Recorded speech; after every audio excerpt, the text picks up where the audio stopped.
Hello, my dear viewers of Booty Aviation Training YouTube channel. Thanks for being with me. And today I'm going to share with you a topic of common interest to aviators as well as any civilian. Why does oxygen become less at high altitudes? And like and subscribe and share my YouTube channel Booty Aviation Training for many such aviation tidbits by yours truly, SK Booty. Let us now understand why do we fall short of oxygen at high altitudes and why do the mountaineers have to carry oxygen cylinders?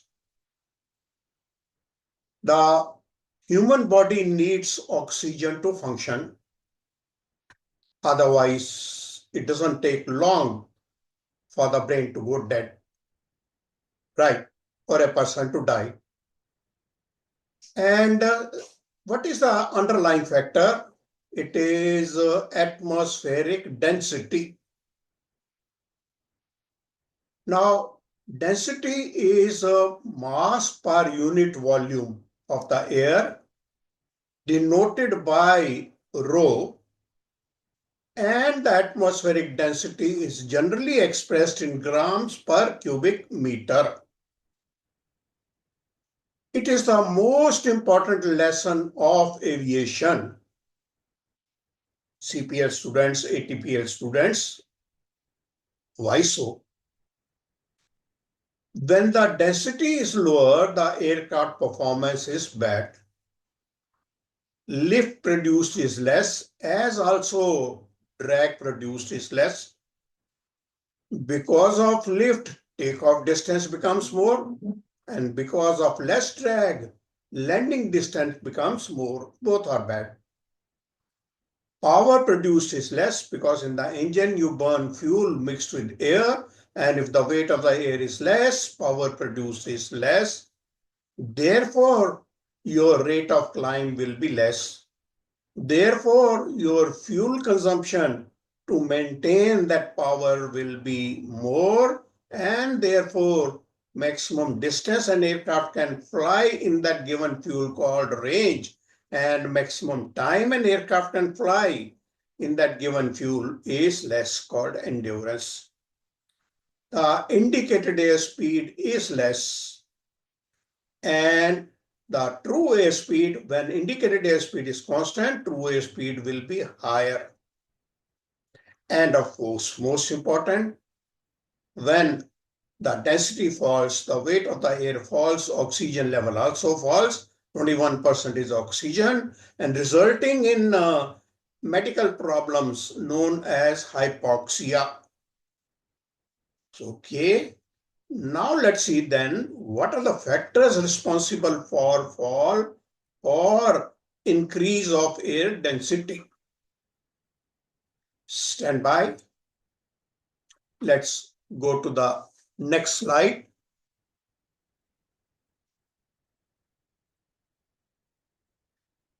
The density is dependent on three primary atmospheric factors.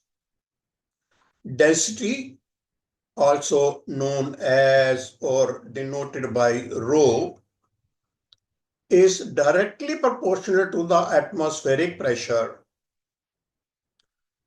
inversely proportional to the temperature in Kelvin. If the temperatures are more, weight of the air density will be less, and also inversely proportional to humidity, which many people refuse to accept initially. Now, let me tell you that humid air weight is less than the dry air. Okay, it is 5/8 of the corresponding dry air. Now, let's see what happens to the density as we go up. And for today's example, I'll take you up to 9,000 feet. By 9,000 feet, the pressure will fall by 1 millibar every 30 feet, total of 300 millibars or HPA from mean sea level 1013 value, which is roughly 30%, and therefore density falls by approximately 30%. Okay. The temperature falls by 18 degrees from 288 Kelvin at the mean sea level. Plus 15 Celsius is 288 Kelvin, which is roughly 6%. And so when the temperatures fall, density will increase by approximately 6%. Humidity cannot be quantified, and therefore we are not going to discuss in today's calculations. Mean sea level density of dry air under ISA is 1225 grams per cubic meter. Now we have seen that as you go up, the density falls by 30 minus 6, total of 24% in 9,000 feet, which is approximately 2.5% every 1,000 feet. Density at 20,000, 6 kilometers, is approximately 53% of the mean sea level density. What is mean sea level density? 1225 grams per cubic meter. So at 20,000 feet, you'll be getting almost half of the oxygen. At 40,000 feet, the density is almost 1/4 of the mean sea level density. Now, at mean sea level, at hot places, density is less when compared to the cold places where density will be more. But by 26,000 feet, 8 kilometers, density is almost uniform all over the globe. I hope now you have understood why does the aircraft performance fall, and human performance also falls as you start climbing, and therefore there are rules and regulations for use of oxygen, which we will read in a separate letter.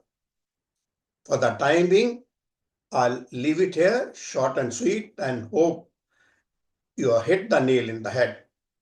Good luck, all the best, and don't forget to share the channel with your good friends and like and subscribe to my channel. Remain with me, and I promise to keep on feeding you with many such useful tips. Thank you. Bye-bye for the time being.